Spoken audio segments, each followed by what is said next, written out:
everybody, it's DC back with another In RE vlog. We are going to be covering or recapping and reviewing in this video day 5 of the January 6th. I just realized that I've been calling it the January 6th committee. I think the actual name is the January 6th Select Committee. Anyways, we're going to do a recap and review on day 5. Just a few housekeeping items. If you're watching this on YouTube, like, comment, and subscribe to help get me out there and so more people can view the videos. If you're watching on Twitch, follow. And I think you can like on Twitch also. And if you're listening on one of the podcasts, Podbean or Spotify or Google, welcome. You're not missing out on any graphics if you're listening to the podcast, so that's good. As always, visit www.inreblawg.com for more content, and let's go ahead and dive into. Oh, and this is a pre-recording video, so when it streams live, but this is a pre-recording. I did remember to put it down at the banner this time if you're watching on Twitch or YouTube, and if you're listening to the podcast, of course, it's always pre-recorded. So let's go ahead and dive into day 5 of the January 6th Select Committee public hearing. Day 5. I don't have the date written down. I'll put it in the description somewhere. So how these committees have been going. We open the committee chairman, Benny Thompson. He gives a few opening remarks, maybe a little bit of a recap. And then Liz Cheney, the vice chair, she gives us the layout where we've been at the previous hearings and where we're going in this hearing. Typically, each hearing focuses on, and I think I've kind of figured out that each hearing focuses on a different component that went into January 6th. If you followed the impeachment hearing, these seem to be elements. As an attorney, the best way I can explain it, it seems to be elements of a bigger case, of a bigger something or another. And then we veer off a little bit when we get into day 6, but that's a different video. So we start day 5. Benny Thompson opens. He gives a little introduction, a little recap. Liz Cheney, the vice chair, she sets out the layout. Day 5 is going to focus on efforts to pressure DOJ officials to say that there were issues with the 2020 election. So then we get into an intro of committee member Adam Kinzinger. This is another common theme with all the committees. So Benny Thompson, the chair, he opens. Liz Cheney sets us up, gives us the layout, and then they introduce a third committee member, and that third committee member leads the I think someone described it as they're like the referee or something like that, but they basically guide the hearing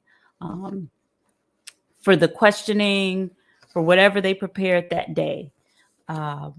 This is probably a practical matter because these hearings are long, detailed, but it also, I think it kind of highlights each committee member. So Adam Kinzinger, Republican from Illinois, I think I got that right. He is leading the hearings for day 5. And again, day 5 is focusing on the efforts to pressure the DOJ to announce that there were issues with the 2020 election. As we'll get into with this recap and review, the full sentence of that is trying to get the DOJ to announce issues with the 2020 election when the DOJ, in fact, had no basis to make that statement. So Adam Kinzinger opens, and he is a military veteran, and he explains that one of the things that kind of enticed him to seek public office as a politician after his military service was the idea that if we send soldiers to put their lives on the line to uphold democracy, then politicians should be willing to sacrifice their political career for democracy. And he explains what he means by that is, if you're standing up for democracy, if you're representing your constituents, and you're doing what you're supposed to be doing as a politician, it shouldn't matter if re-election doesn't look good. You're honoring your constituents. You're keeping with the rule of democracy, even when someone doesn't hear it. And if the worst that happens is that you lose a popularity contest in the media, oh well, which I agree. I'll veer off a little bit. And you guys know how I do these recap and reviews. One thing I always say is, I have no problem with a career politician. If your expertise is in politics, people go to school for that. If your expertise is in foreign affairs, political history, military relations, diplomacy, if you have a expertise by way of higher education, or if you're just naturally gifted in that area, why would I not want a professional person doing that if that's what you're good at? If you're a doctor and you also have a very acute sense of political affairs and policy making and negotiations, yeah, I want you to go into public service and be a politician. And I want you to continue to do that as long as you're effective. I have no problem with career politicians. I have a problem with corrupt politicians. I have a problem with politicians who aren't honoring their constituents as much as they're honoring whatever people that are giving them money. That's the problem I have. There's corrupt anything in a career. You have corrupt doctors, lawyers, plumbers, teachers, whatever. You have corrupt outliers in any career. So I have no problem with a career politician. I have a problem with an ineffective and corrupt politician who is more afraid of losing his job or losing his darlingship in the media than that politician is about, doing what's right and keeping with democracy. So Adam Kinzinger gives his opening. He sets up that the role of the DOJ is to oversee, the rule of law, but to not be used by way of any type of special interest to the president. And he shows videos of Jeff Sessions, who I mentioned in past recap and reviews, Jeff Sessions, Eric Holder, Michael McCoskey, Loretta Lynch, all talking about what they consider the role as a attorney general or the role of the Department of Justice. The common theme is that an AG is unique as a cabinet member. The president picks the AG, but the attorney general, the president picks the attorney general, or AG, as I'll commonly refer to it as. But that person does not serve at the leisure of the president who picked them. The AG serves the rule of law and serves the government's interest, which a lot of people would say that it also serves the American people's interest. Typically, the government's interest and the American people's interest probably should be aligned. So it's not a far-fetched thing to say. But the bottom line is that even though the president appoints and picks their AG as a cabinet member, that cabinet member does not serve the president. And they are expected to, in fact, tell the president when they are wrong, like Jeff Sessions did several times. And then he was cast out by not only the president, but by the media and other Republicans who knew he was right. Problem with that.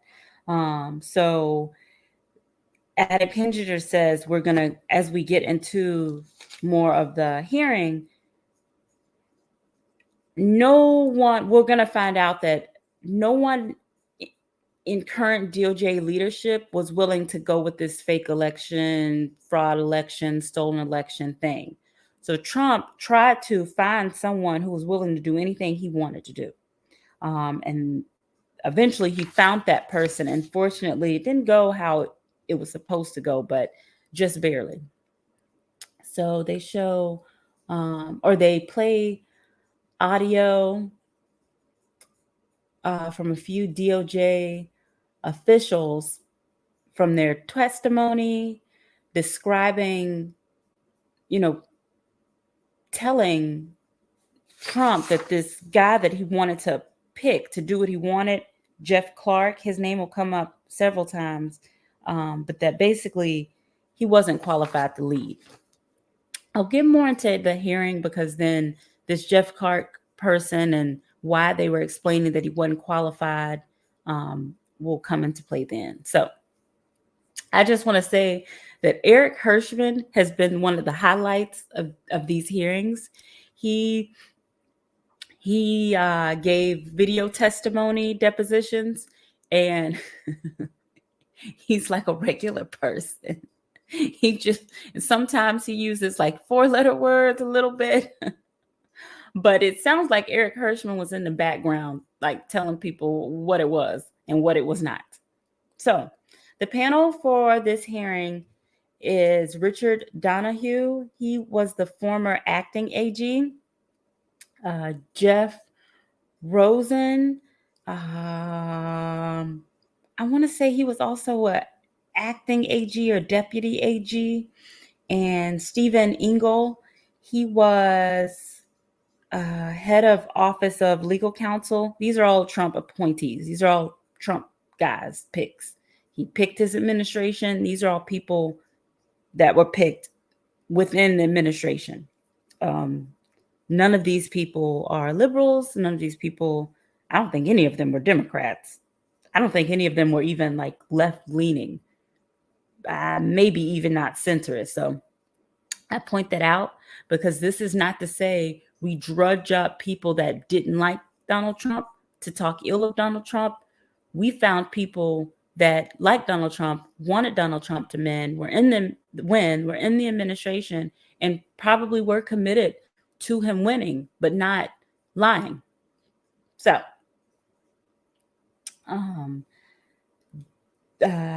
Richard Donahue, so this committee took the turn of like what a normal committee hearing would be typically, where they ask questions and the panel members respond. They did the video stuff, but this particular hearing was more like what you would see with a regular hearing. And I'm going to skip around in my notes a little bit too. So there was a few conversations with Richard Donahue and President Trump, and Trump asking, well, can the DOJ step in with these issues that he was having with the elections? Can the DOJ step in because there was allegations of 200,000 Pennsylvania votes that were certified but not actually cast, and various other things. And Richard Donahue said in a few conversations, and one particular conversation that he remembers, that he basically went with the president point by point to say, the DOJ looked into these things, a few of them, and we're not finding the evidence, point by point by point. And he said that he felt that if he was very blunt with him about this information, that these conversations would end. He said he also told Donald Trump at one point that the DOJ really doesn't have standing in state elections. And what I mean, and I'll explain a little bit. So if something egregious is happening, and this isn't my area of practice, but I'm sure there are at times where the DOJ maybe would have to step into state elections. And what comes to mind to me is during the civil rights movement, if the right of African Americans is a well-settled right that African Americans can vote, and you have states that are very openly and just blatantly saying, no, we're not going to have Black people vote, then there's a violation of a federal order, of a federal law. So then at that point, the DOJ would have stepped in. But as an attorney, I wouldn't see that as, oh, the DOJ is stepping in because the elections, they're not doing their elections right. No, there's a federal directive that the states are not following, that they're supposed to be following, and the DOJ is stepping in to enforce that federal directive. It just so happens that if we're talking about civil rights era voting rights, the federal directive was regarding elections. So, coming back, these election allegations, I'm assuming, weren't based off a federal directive.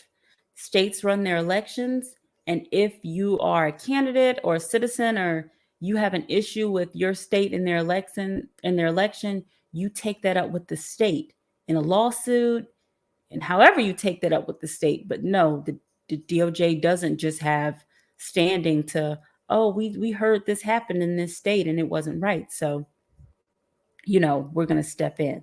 That's not what the DOJ does. There has to be some federal government interest. And I know it sounds ridiculous because most people would think, yeah, but the elections are federal. Yes, but the states have been given the power to run their elections. So there has to be some other federal directive or interest that the DOJ needs to step into enforce. And so he was right when he told the president that. He said at one point, this is still Richard Donahue speaking, at one point, Donald Trump told him, well, if the DOJ just says it's corrupt, you can leave the rest to me and the Republican congressman. And he said that basically was an exact quote. It's just so egregious. And at what point did nobody cuss him out? And that's the, after sitting through these, and guys, I like doing this for my listeners and viewers and things like that, subbies and all of that. But after listening to these, this behavior was really so egregious. And, I've asked in the past when I've recapped these, where was the courage in the room, the people who are willing to stand up for America, stand up for our democracy, the originalists, this is our democracy, this is our country, we don't want to change our country. Where were those people? And we find out later that all these people were resigning. And I've often battled with myself because a lot of people say, well, if we didn't resign, there's no telling who he would have put in there. I understand that. And then there's the notion of, well, sometimes people need their job. I understand that, but these people are very well off. They would have been fine. Sorry, not sorry. This isn't the case of someone who's like, a regular worker out on the street or something who, I put up with a little bit at my, hourly job because I need my job. That's a little bit different. These people, not buying it. There is the thought process of, well, they resigned because they couldn't take it anymore. And while that's honorable, at some point there were more of you guys in the room, or you gals, or whoever. There were more people in the room who knew that this was wrong, who could very much articulate that this was wrong. And there are more of y'all than there are of him. And no, I didn't want you guys to resign. I wanted you to invoke the 25th Amendment, because as we get into more things that are coming out, y'all weren't supposed to just walk away from the country and throw your hands up and say, well, I walked away. We needed y'all to fight or to reveal the stuff that us, the American people, didn't know. We needed you to do more than just, oh, I'm just going to leave. I'm going to wash my hands of it. No, we needed alarm bells. We needed people in there telling him absolutely not. Hey, it's a room of 20 people telling you what we won't do. That's what we needed. Now, had he fired all of you at that point, that's one thing. But what we didn't need were people who, I know this is wrong. I'm a powerful person. I have access. This isn't going to affect me in the way this would affect most people. I'm just gonna quietly resign because I don't want any pushback from our whoever Trump. It's ridiculous. So Jeff Rosen then speaks. Okay, so I have that he was also a former acting AG. I don't know if Jeff Rosen and Richard Donahue were at the same time both acting AGs, and I probably should have paid better attention, but at some point they were. I think one was a deputy AG and one wasn't. It doesn't matter. Let's keep moving. Let's keep going.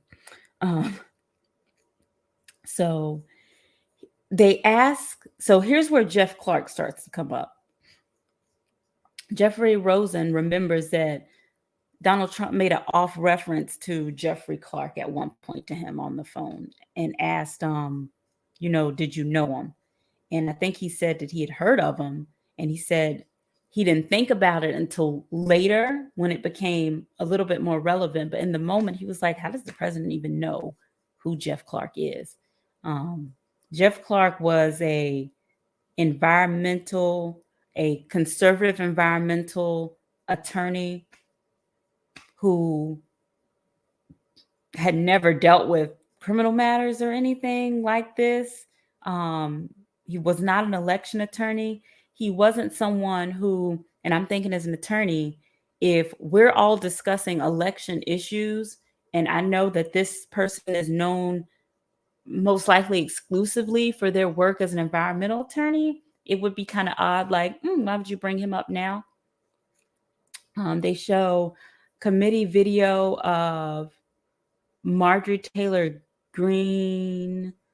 I think she's discussing an Oval Office meeting that Trump had with like her and a few other congressmen. And I think I'm right in saying congressmen because I don't want to name names and be wrong, but it was her and a few other male congressmen talking about they need to fight back and all this mess. It's ridiculous.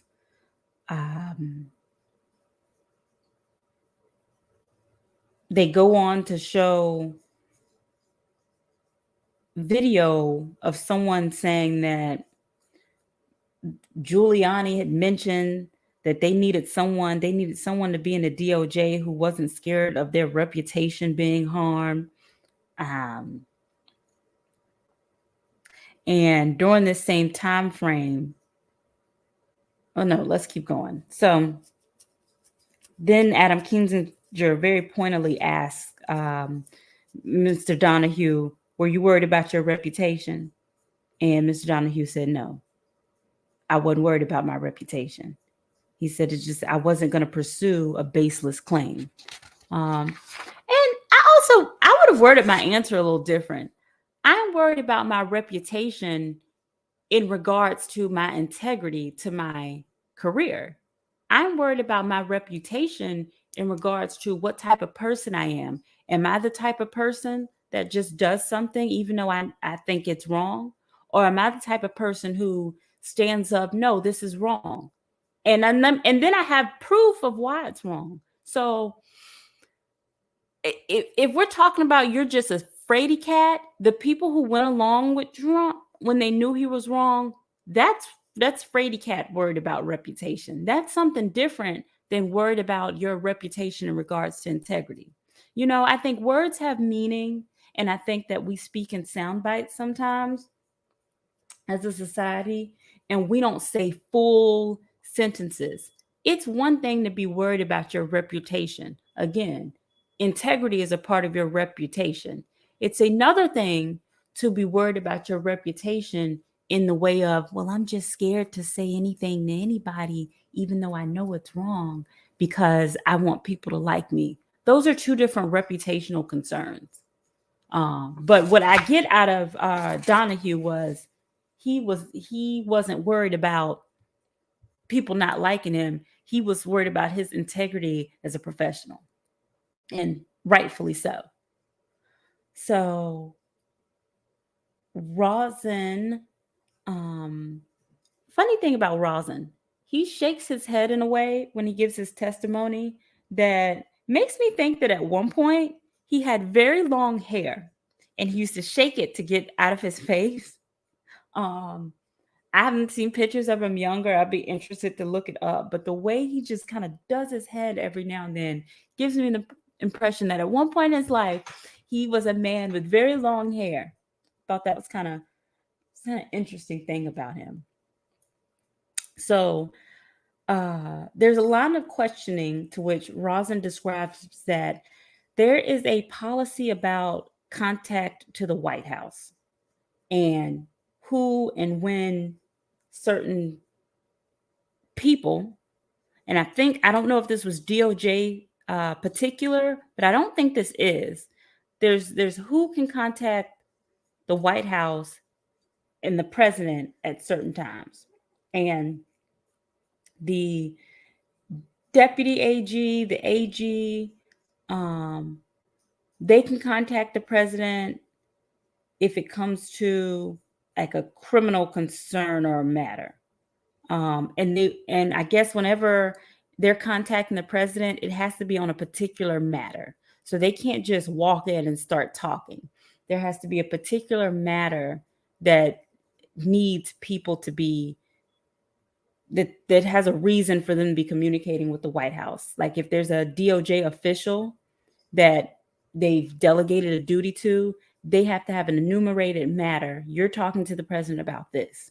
And then Stephen Engel, who worked at White Legal Counsel, Office of Legal Counsel, or White House Counsel, he says it's maintaining, basically all these rules are maintaining confidentiality. Again, because the DOJ officials, White House counsel, they're not the president's personal attorneys. So the president could have to appear.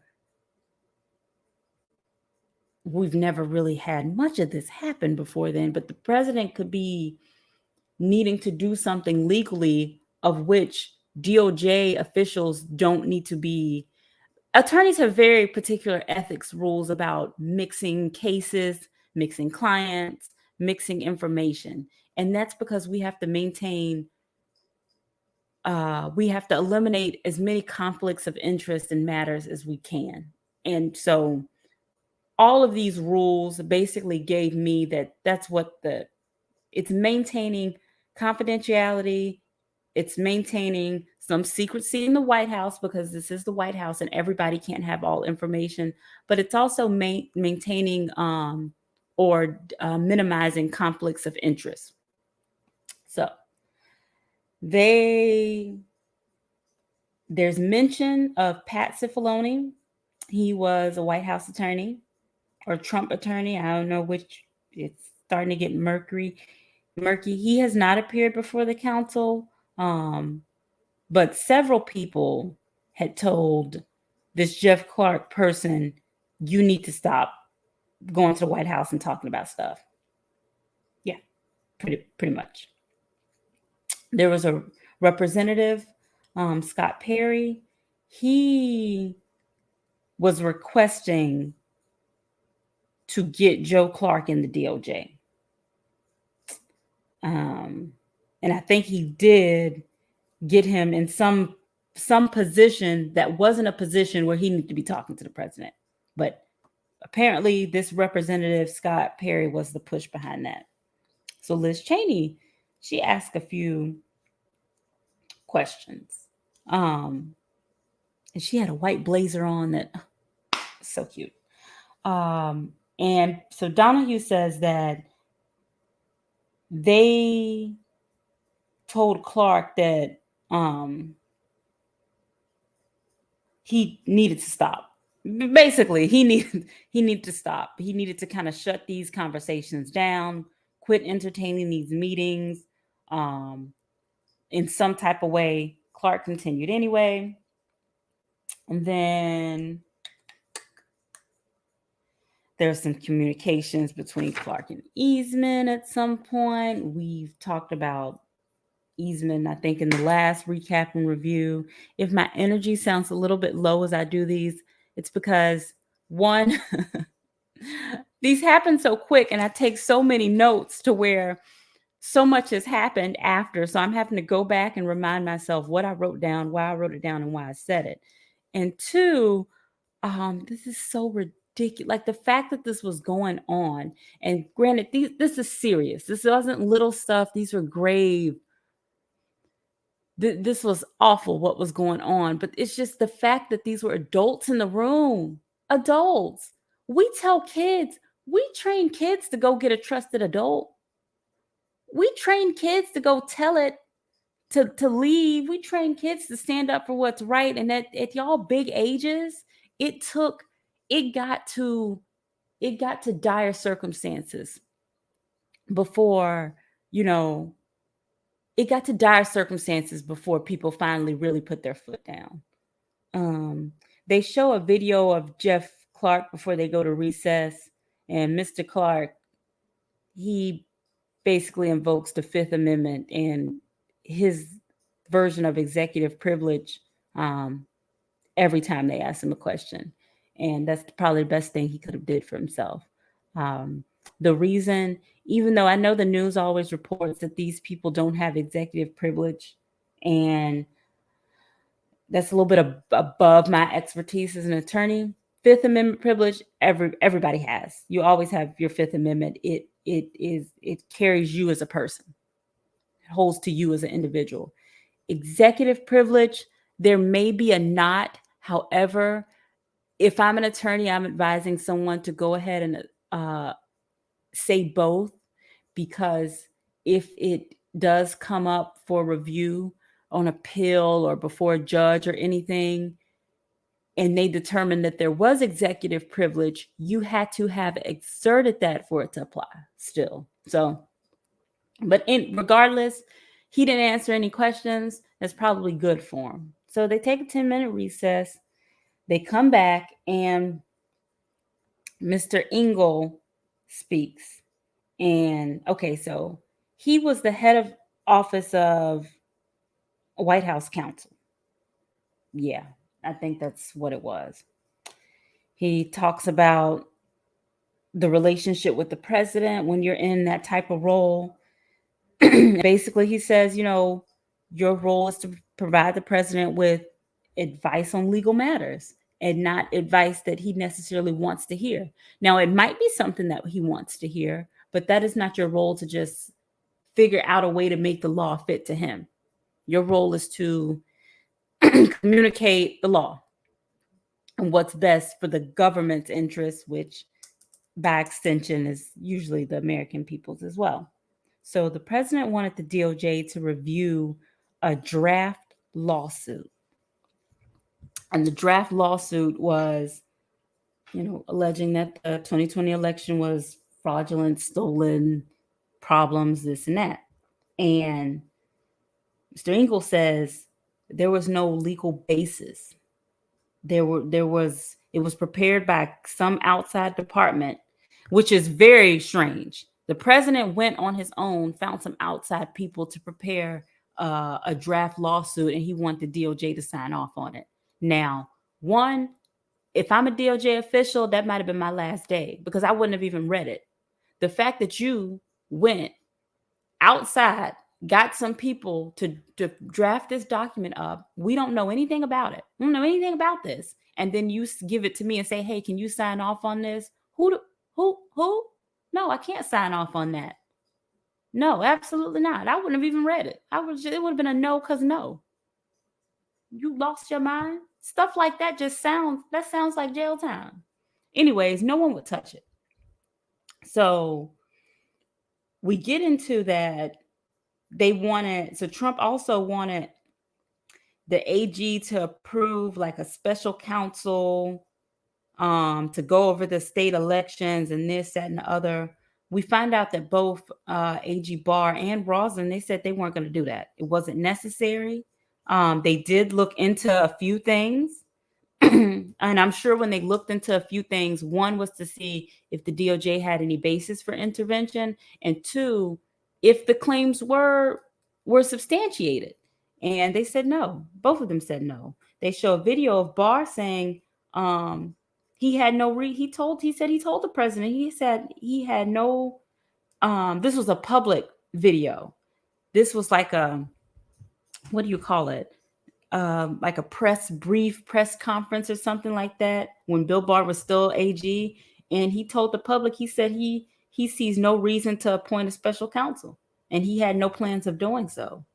The same day that Bill Barr was doing this public video, and I remember watching this in real time, Bill Barr, that same day was that Congress meeting in the Oval Office.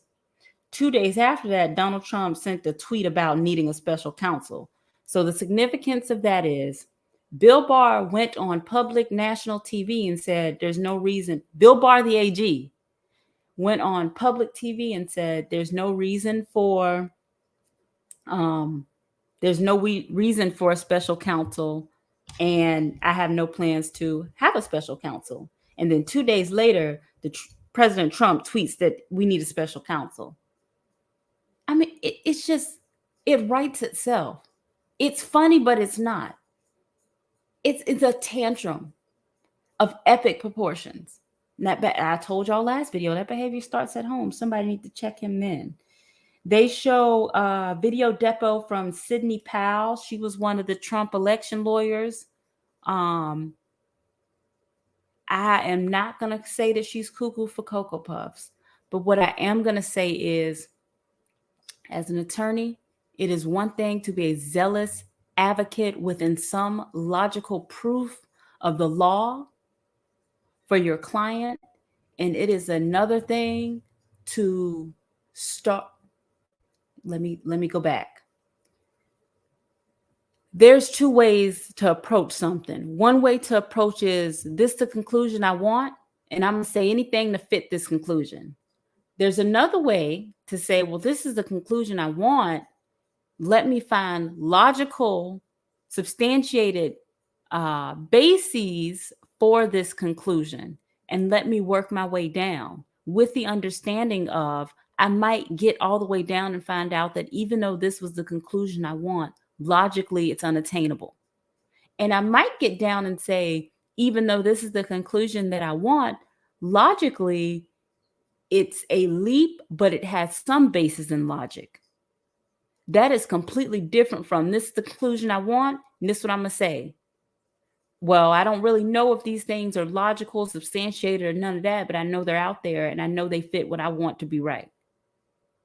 Anyways, so they show video depo of Sidney Powell, and she says Trump asked her to be one of the special counsels. And I'm adding in here that I'm assuming that this was after everybody was told in public by Bill Barr that there would be no special counsel. He asked her to be a special counsel. And she was more than happy to do it. She ended up getting sued. And I don't think that lawsuit went away. She either lost or that lawsuit is going to move forward, and she probably will lose. So then they show a video of Donahue's prior testimony, and he said that there was a New Year's Eve meeting, and Donald Trump was agitated at that meeting. And he said, why don't you guys just seize the election machines? And Donahue said, no, the DOJ has no basis for that.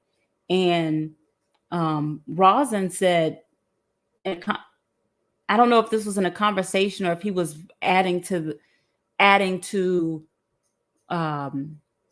what Donahue said, but he said, if the issue is with the machines, that gets into Department of Homeland Security issues, because I think Trump was saying at the time that there was foreign interference with the machines, which, yes, if there was interference, that's a security issue.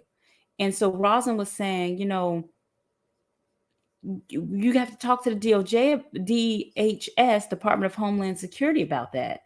And I think they did send the matter over to Department of Homeland Security, and Department of Homeland Security was briefed on it, and they said there's no factual basis. And in that there's no factual basis, there's no legitimate authority to seize the machines. So Donahue said that Trump wanted Ken Cuccinelli to seize the machine. Basically, nobody was going to do that because there was no basis for it. And so when I say no one was willing to do that, the other end of that is these matters were investigated on some level because, again, these are people that supported President Trump. So whether they actually needed to be investigating some of these issues or not, they probably decided to, well, we'll at least give it a look. We'll at least give it a look, see, we'll look into it. Because I'm sure they wanted him to win. They looked into it and they found there was nothing there. So no, we're not about to seize machines. Go sit down. Is what should have been said. Get somewhere and sit down. And don't call me about this anymore. And so he said that Donahue, this is back to the New Year's Eve meeting. He said towards the end of the meeting, he said Trump got even more agitated. And he said, what if I remove y'all from leadership? And Donahue basically told him, the president should have whatever leadership that you want, but the GOJ operates on facts. And basically what that's saying is you can get anybody up here that you want to get up here. The fact of the matter is that you lost the election. There was Mark Meadows sent the email request. I don't know, but whoever he sent the email to, if they didn't answer him, they were done with him at the point. So then Scott Perry, the representative who was pushing this Jeff Clark guy, he sent Donahue a text. Yeah, he sent Donahue a text. I think it was Donahue. And there was something about we need to work with the Italians because there was some YouTube video saying that the conspiracy came out of an Italian embassy, U.S. embassy. And Donahue said he emailed, I think, Rosen, and basically it was absurd. There was no basis. He said that they even checked that out. They didn't just dismiss it because it was ridiculous. He said there was even some like preliminaries of where people were kind of investigating it a little bit and it didn't go anywhere. And so Rosen said, he said, this whole Italy thing, it's been debunked. He said, it's been debunked. He said, if Perry representative, if he really thinks there's something to it, he needs to go into FBI field office. He can go to any FBI field office and he can go talk to them about that.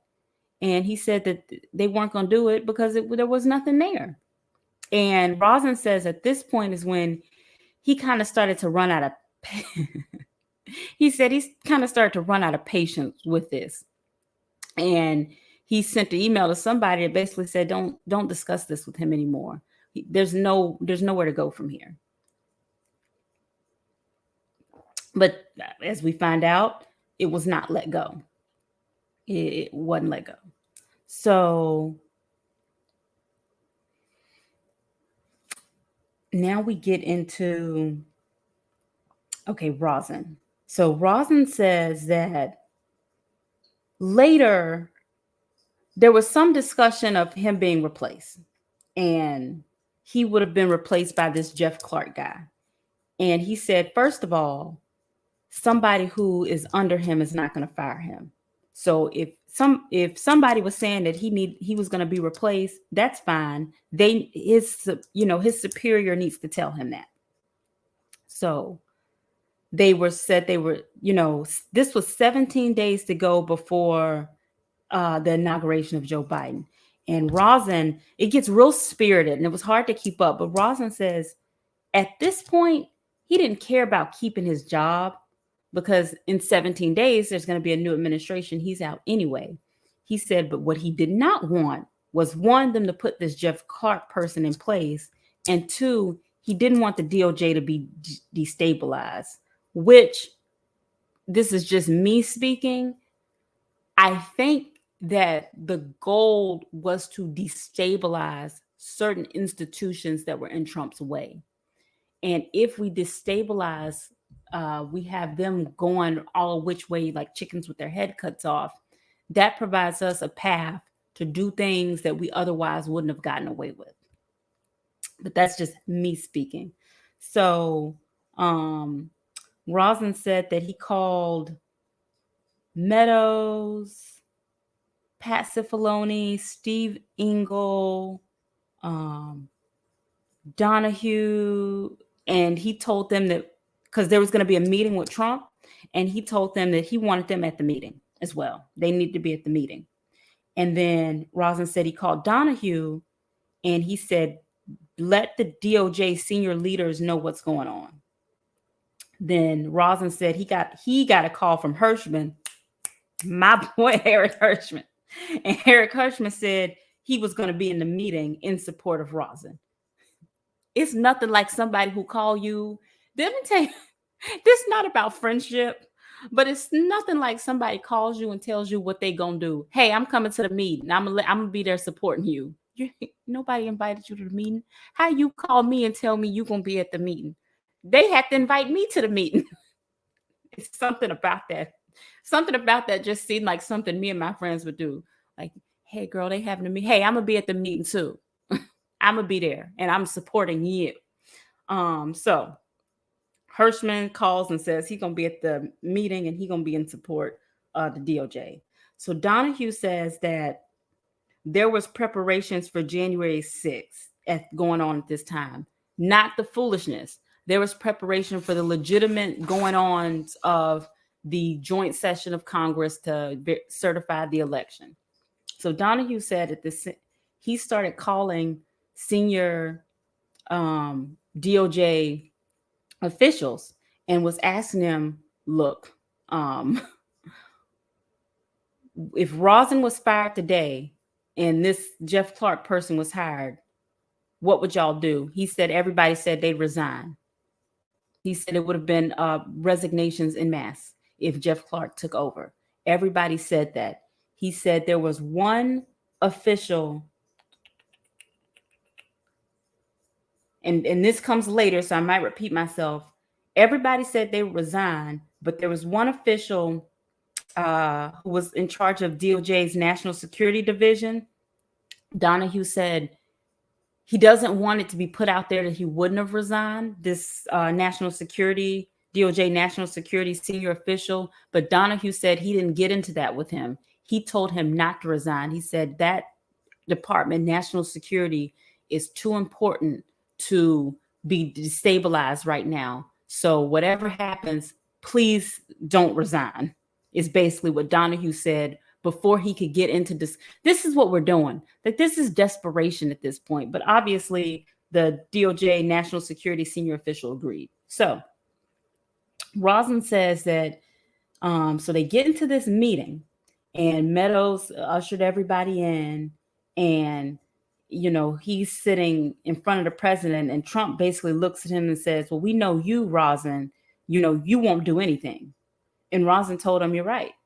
Consistent with the facts and the law and the Constitution, I'm not doing anything to overturn the election. And I think those are the words he used. And Rosin said that the majority of the people in the room were in support of him and the DOJ's position. So then he says Donahue at one point comes in. I think Donahue came in, like there was a call and he was stopping by, and it stands out to both of them because Donahue says he was underdressed. It sounds like he was in like what I would describe as like hunting clothes. Like he was in outdoorsman's clothes or whatever. And he said when he came in, first he didn't really want to step in. He said, I'm underdressed. He said President Trump waved him off, which that's on brand with Trump. We're talking about Trump and how his behavior was ridiculous, but we do know President Trump kind of is an ordinary-ish person a lot of times.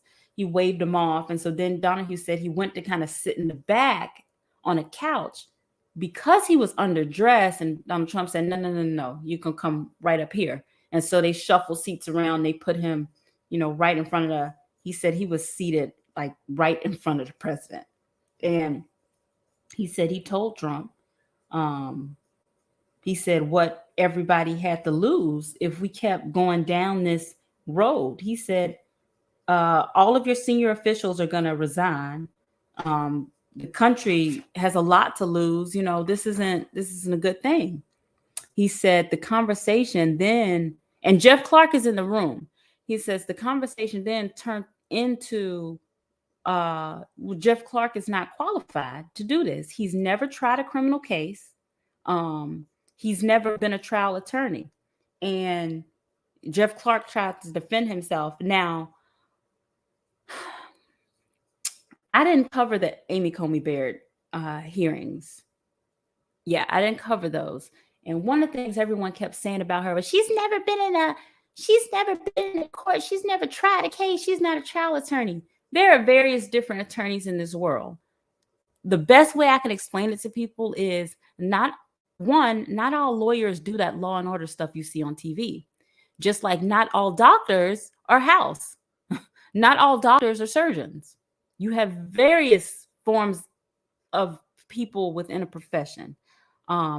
Personally, I think trial attorneys, I don't know why Republicans always want to beat up on trial attorneys until they need one. It's ridiculous. But I think being a trial attorney is very difficult because in trial, you have to know how to roll with the punches. It's a combination of being a very astute attorney and maintaining composure and some degree of performance, being able to maintain character, because you don't know what could come out at trial. I know they say never ask a question you don't know an answer to, but the fact of the matter is, just because you ask a question, you know what that person's going to say. You have to roll with the punches. So that being said, you don't have to be a trial attorney to be a qualified attorney, but the DOJ being the head of the Department of Justice, AG, acting AG, and you handling mass criminal,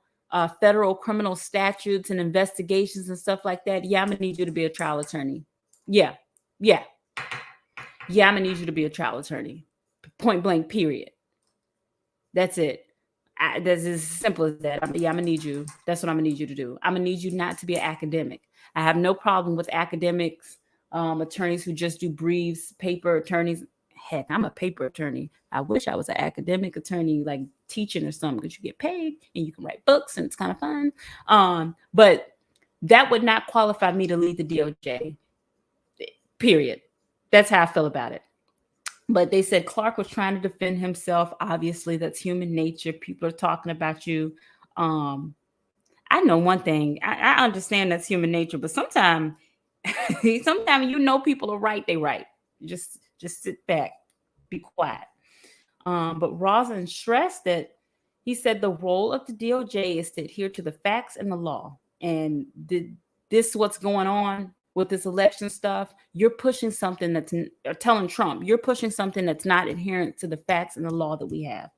So Donahue said he eventually told the president about the mass resignations, and the president said, well, you wouldn't go, will you? And Donahue said, I'll send mine immediately.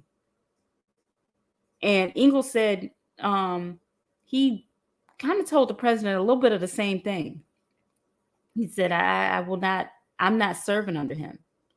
And Donahue said, so basically the meeting kind of ends, and I don't know, I would say Donald Trump was calmed down, but I think he realized that it wouldn't be good for him to put Clark in charge of no DOJ.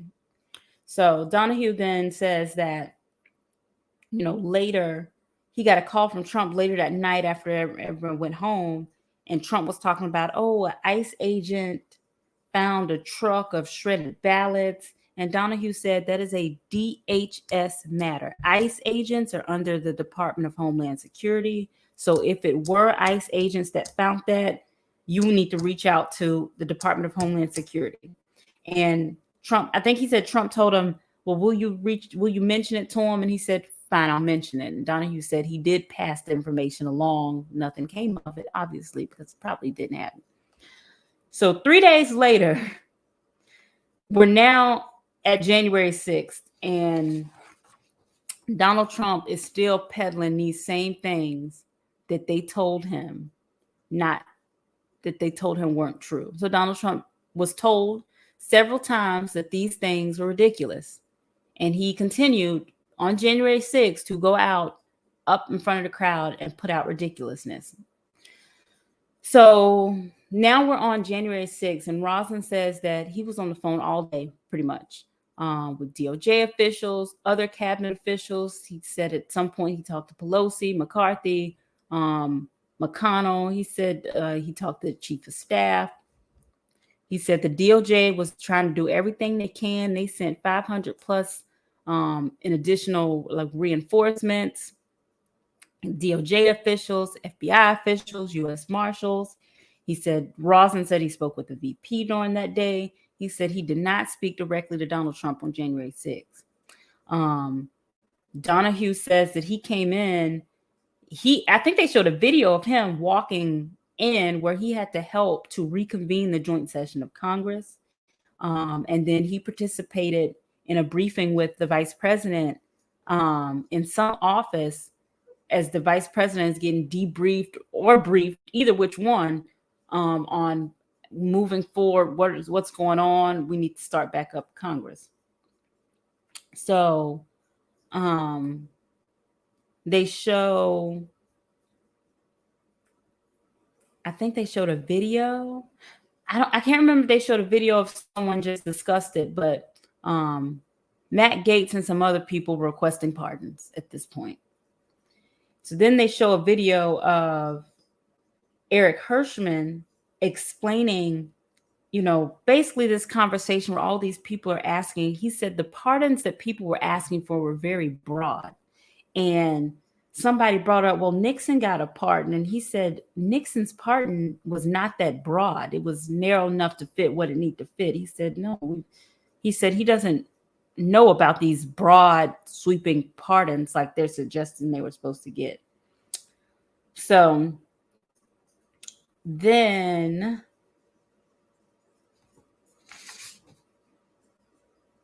they show a video of a deposition from somebody who further just said that Matt Gaetz was pushing pardons.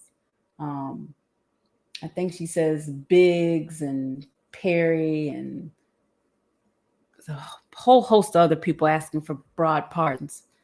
So Adam Kinzinger says the only reason he knows to ask for a pardon is because you committed a crime.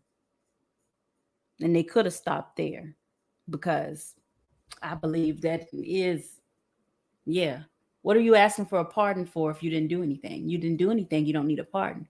And I don't want to hear this, oh, well, you know what they going to say about me? Nah, bro. If they going to say something about you, you didn't do anything, go to court. But ridiculous. So Adam Kinzinger, he closes, and, he just says that the DOJ, stood up to the president, and the system held but barely is a common theme amongst them. And he thanks the DOJ officials for their service to the nation and standing up to the president when it wasn't convenient.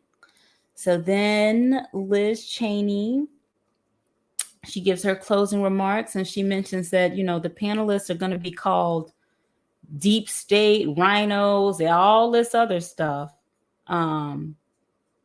But she said she thanks them for, standing strong and being willing to speak to them and all that. So then Benny Thompson speaks in closing, and he gives his recap, and he repeats. He said President Trump lost the election. He said he was told repeatedly that he lost the election. And he continued to lie about that. And he continued to say things that multiple people who were supporters of his told him that he lost. And I think Benny Thompson, I don't know if he said this, if I'm saying this, this was an attempt at a political coup. And it really was. This was really ridiculous. Benny Thompson ends and says there's been an influx of new information, and it is still coming. So that was the end of day 5 of the January 6th Select Committee public hearing. I'll be back for the day 6 recap and review. It was a mess. All I will say in closing is it sounds like that those DOJ officials and people who are meeting with Trump from the DOJ conversations, it sounds like that they were courageous, and they did speak up. Everybody should have spoke up. But it also a little bit sounds like that at some point there needs to be a little bit more bass in our voice when we were talking to him. And I guess, people will say you never know what you do in that moment. And I understand that. But it's when do you stand up? When do you do it? And I go back to what Adam Kinzinger said when he gave his opening remarks. We send 18-year-olds, we send soldiers to die for our democracy and to die for our country. We send soldiers to die for the country on the hill, for our freedoms, for the idea that you will not advance upon how we live as Americans in this system that we hold dear. But these politicians won't sacrifice their what? Because these aren't even elected officials. These are appointed officials. They don't want to look bad for Trump. That's their sacrifice. We don't want to look bad. We don't want nobody talking about us. Anyways, I'm thankful that they came forth now. Better late than never. I like to see it, but I will catch you guys in the next recap and review, the next NRE vlog. Remember to visit www.nreblog.com. Like, comment, and subscribe this video and stay informed. Check it out. Until next time.